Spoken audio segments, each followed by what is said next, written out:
AICC Media Coordinator ka Badairu ka Vice President ka Assam Pradesh Congress Committee ka Bobita Sharma kalakano baha kini kikhanai snem jong ka sorkar BJP hapo ka jialam jong Narendra Modi kum Menteri Rangba adu kari kala phil ban ai ka jisakri ka babyang ya kipat ba ha ki babun kilyang kinong song ka India kin mau ya ki kular ki bahe jong Modi Henry kini ki jingkular kila subijai ai kata nadu ka achidin khatsanlak ka bank account sabaro kinong India ar crore ki kam bat kiwe laong ka Bobita Sharma kipat ba kila ka jingshania ya umodi penban ula shat kala bat kani ka he congress kala kenno ba kani ka sorkar ka he tang ka bamsap ka bayarap tang ki bahes pa Henry ki duk kisok ka shui ben la habaya dai bat kinong rabru kani ka sorkar BJP kamshem la perwa nalor ka jingkiu dor ki mar mata bat ka jing shakta ka synshar pajba hapo kari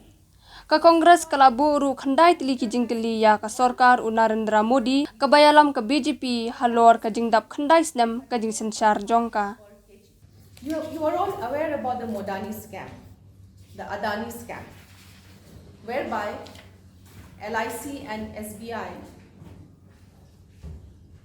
have been involved in their financial deals of the Adani group of companies. You are all aware that every family in India has an LIC policy, has an LIC insurance policy. So why take risk by involving LIC money or SBI money in the Adani companies, in a private company, and due to which there has been loss of shares of the LIC company as well. The Adani monopoly is also contributing to higher prices in flights and electricity. So these all have a very internal connection between the common man's woes and the rise of the Adani monopoly companies. Number 4, China and national security. When China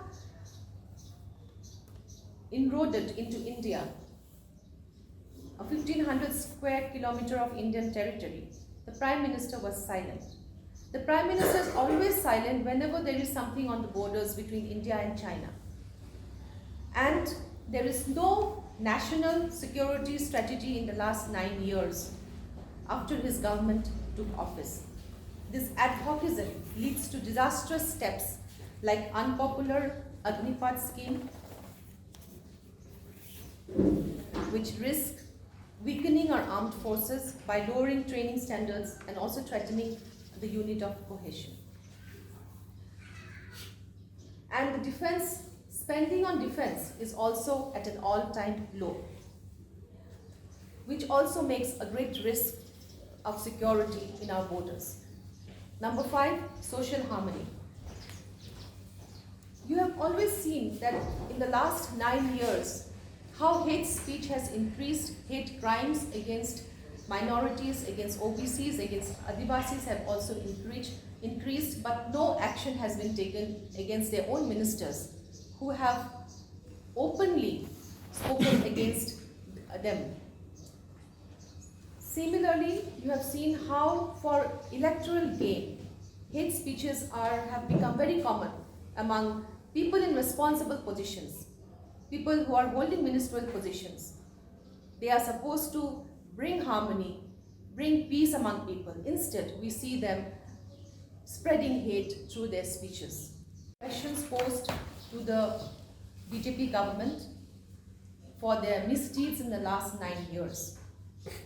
I would like to make 2-3 more elaborate points. Later on, we'll also give you in a digital format a booklet of the 9 years, 9 questions. In the economic front, I would like to just mention what was the price of LPG in 2014, gas cylinder. It was 410 per cylinder. Petrol was 71 liters. Diesel was 55 liters. Mustard oil was 90 per kg. Atta was 22 per kg. Milk was 35 per liter. In 2023, what happens? 410, which was Gas cylinder price, it has risen to 1100. In our state is almost 1200. Petrol has risen to 95 to 100 rupees. Diesel has risen to 83 to 98 rupees per litre. Mustard oil per litre has risen to 143 per litre. Atta has risen to 34.5 per kg and milk has risen to 53 per litre. So you can imagine the percentage of increase that these essential items which are in everyday use for every household is how it has affected each and every household. LPG increase is 169%. Petrol has increased by 57%. Diesel has increased by 78%. Mustard oil is increased by 58%. Atta has increased by 56%. Milk has increased by 51%. These things, I appeal to the common man to see and actually see what is happening to their country under the BJP-led government. Agriculture. The attempt of the Modi government to hand over agriculture to certain selected business people has led to a mass movement of the farmers. Yet, while repealing the black farm laws, they were supposed to have some agreement with the farmers which have not yet been fulfilled. The average income of a farmer is rupees 27 per day, while GST on agriculture items has burdened our farmers and subsidies on fertilizers have also been cut. So the priority is not agriculture anymore for the Modi government. It is only fulfilling the wishes of their capitalist friends. One, on the economy. Why is that inflation and unemployment are skyrocketing in India? Why have the rich become rich and the poor become poorer? Why is public property being sold to PM Modi's friends even as economic disparities are increasing? Number two, agriculture and farmers. Why is it that agreements made with the farmers while repealing the black farm laws have not been fulfilled? Why has MSP not been legally guaranteed? Why didn't farmers' income double in these last 9 years?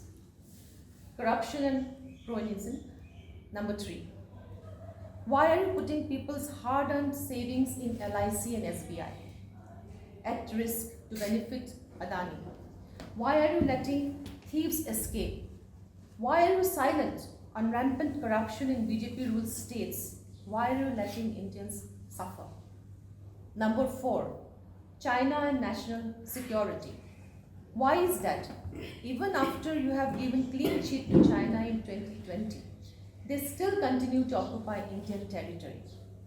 18 meetings have been done with the Chinese counterpart, but why do they still continue to be aggressive on our borders? Number five, social harmony. Why are you deliberately using politics of hatred and hate speech for electoral gains? And you are fueling an atmosphere of fear in society. Number six, social justice. Why is it that your oppressive government is methodically destroying the foundations of social justice? Why are you silent on the atrocities against women, Dalits, SC/ST, OBCs and minorities? Why are we ignoring the demand for a caste census? Democracy and federalism. Why have you weakened our constitutional values and democratic institutions in the last 9 years? Why are you practicing politics of revenge against opposition parties? Why are you using blatant money power to destabilize governments elected by the people? Number eight, welfare schemes. Why is it that schemes for the welfare of the poor and needy and tribals are being weakened by cutting their budgets and making restrictive rules? Number nine, COVID-19 mismanagement. Why is that despite the tragic deaths of over 40 lakhs, due to COVID 19, the Modi government has refused to compensate the families. Why did you suddenly impose a lockdown which forced lakhs of workers to return home and not provide any support?